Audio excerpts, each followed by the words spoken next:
Why do women say they want a good man but choose the opposite? People think this question is simple, but it goes far deeper than relationships. It reveals something about human desire, the unconscious mind, and the strange patterns we repeat without knowing why. We like to believe we choose partners logically, but attraction is rarely logical. We tell ourselves stories about what we want, but our body is drawn to something entirely different. A woman may say she wants a good man. She might believe it. She might even try to choose him.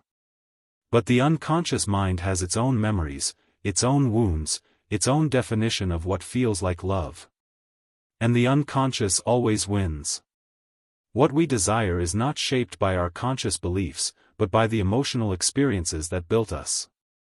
Many women grew up around fathers or male figures who were inconsistent, distant, critical, or emotionally unpredictable. The nervous system learned that love is something you chase, something unstable, something that doesn't come freely.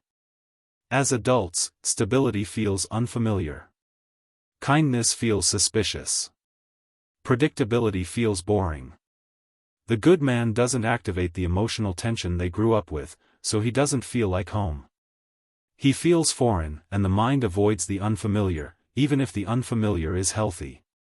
Meanwhile, the man who is inconsistent, unpredictable, or hard to win over, he creates the same emotional chaos the nervous system recognizes. And the body confuses this chaos with attraction. It's not that women want the opposite of a good man. It's that they want what feels familiar, even if familiar means pain. Trauma is powerful. It picks partners long before logic does. Biology also plays a role. For thousands of years, women were drawn to traits that signaled strength, dominance, confidence, risk-taking, and status. These traits helped ensure survival, protection, and advantage. The good man is valuable for long-term stability, but the primal mind still responds to intensity and strength. The problem is that intensity often shows up in men who lack emotional maturity. So the very traits that create attraction can also create chaos. And the traits that create stability don't always create a spark. Self-worth shapes everything too. A woman who doesn't feel worthy of love will not choose a man who gives it freely. She will go towards someone whose treatment matches how she secretly feels about herself. If she doubts her value, she will choose a man who reinforces that doubt. It's not preference. It's internal programming. Chemistry is another illusion. People think chemistry is magical, but it's often anxiety, adrenaline, or trauma bonding. When someone triggers your wounds, it feels intense. It feels like passion. It feels alive. But a good man brings emotional peace, and if your inner world is chaotic, peace feels empty. Silence feels uncomfortable. So you run back to the noise, not because you want pain, but because pain is familiar. Good men also make a mistake. They lead with kindness instead of depth. With comfort instead of presence.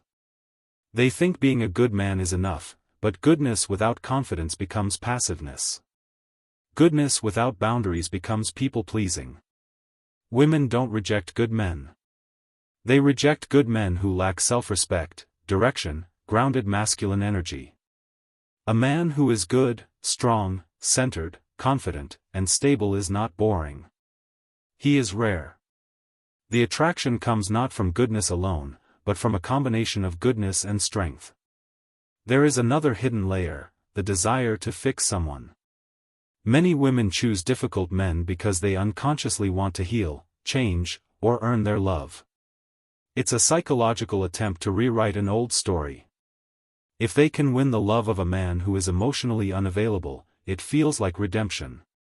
A good man doesn't provide this challenge. He doesn't activate the fantasy of fixing someone to heal yourself. So he is overlooked, not because he is good, but because he does not represent the emotional battle the unconscious is trying to resolve. Desire itself is philosophical. It isn't rational. It is shaped by childhood, biology, fear, society, and the unhealed parts of the mind. People don't crave what is healthy. They crave what is familiar. They chase what mirrors their internal world. A woman may love kindness, but if she's only known intensity, she will choose chaos without understanding why. But here is the truth: when a woman heals, her taste changes.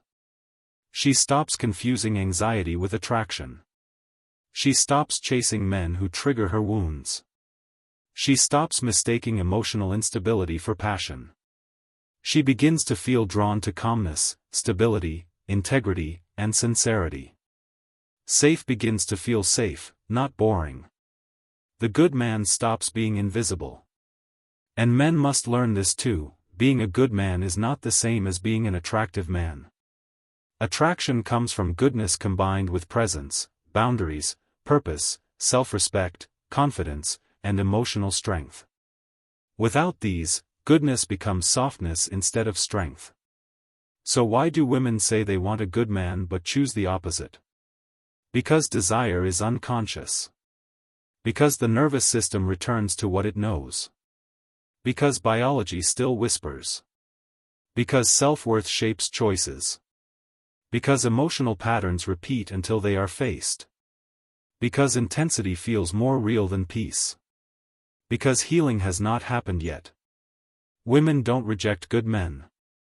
They reject the parts of themselves that are not ready for the love a good man brings. Men don't lose because they are good. They lose because they haven't learned how to combine goodness with strength. Love is not random. It is a mirror. We choose partners according to our stories, our wounds, and the emotion we're trying to resolve. When you understand the mirror, you understand why people love the way they do. And once you understand, you no longer blame them. You simply see them. This is why people say they want healthy love but choose the opposite. The heart wants healing. The body wants familiarity. And the soul wants to finish the story it never got to end. Until we face our wounds, we repeat them. But once we do, our choices change. Our patterns break. And the love we attract finally matches the love we say we want.